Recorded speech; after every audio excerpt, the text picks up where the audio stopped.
ಇವರು ಸಖಿ, ಈ ಸ್ತ್ರೀಯರಿರುವ ಈ ಉದ್ಯಾನವನದಲ್ಲಿ ಸಂಚರಿಸುತ್ತಿರುವ ಹಾಗಾಗಿರಬಹುದು. ಹೌದು ಈತರನ್ನು ಹೋಗಿ ತಿಳಿದುಕೊಳ್ಳುವಳಾಗಿ ನಾನು ತಿಳಿದುಕೊಳ್ಳಲೆ, ನೀವು ಅಲ್ಲಿ ನಾನು ಹೋಗಿ ತಿಳಿದುಕೊಂಡು ಬರುತ್ತೇನೆ. ಅಯ್ಯ, ನೀನು ಯಾರು? ಸ್ತ್ರೀಯರಿರುವ ಈ ಉದ್ಯಾನವನಕ್ಕೆ ಯಾರು ಬರಬಾರದೆಂದು ನಿನಗೆ ಅಷ್ಟು ತಿಳಿಯುವುದಿಲ್ಲವೇ? ಸೌಂದರ್ಯವತಿ, ನಾನು ಬೇಟೆಯಾಡಿ ದಣಿದಿರುವೆ. ದಾಹ ತೀರಿಸಿಕೊಳ್ಳಲು ನೀರನ್ನು ಹರಿಸುತ್ತಾ ಬಂದೆನು. ಓಹೋ, ನೀವು ಕೊಳದ ವಿಚಾರವನ್ನು ಹೇಳಿದೊಡನೆ ನನಗೂ ನೀರನ್ನು ಕುಡಿಯಬೇಕೆಂಬ ಬಯಕೆಯಾಗಿದೆ. ಕರುಣೆ ತೋರಿ ನನಗೂ ಕೊಳದ ನೀರನ್ನು ಕುಡಿಯಲು ಅನುಮತಿ ಕೊಡಿ. ಮಹಾರಾಣಿಯವರೇ, ಪಾಪ ಬೇಟೆಯಾಡಿ ದಣಿದು ಸಾಕಾಗಿರುವಂತೆ ಇವರಿಗೆ ನೀರನ್ನು ಕುಡಿಯಲು ನೀವು ಅನುಮತಿಯನ್ನು ನೀಡಬೇಕಂತೆ. ನೀಡುವಿರಾ?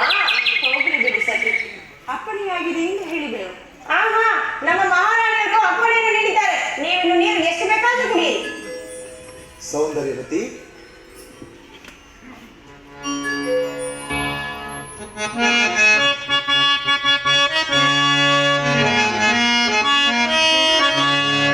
ಬರುವುದು ಬುಗಾತಿ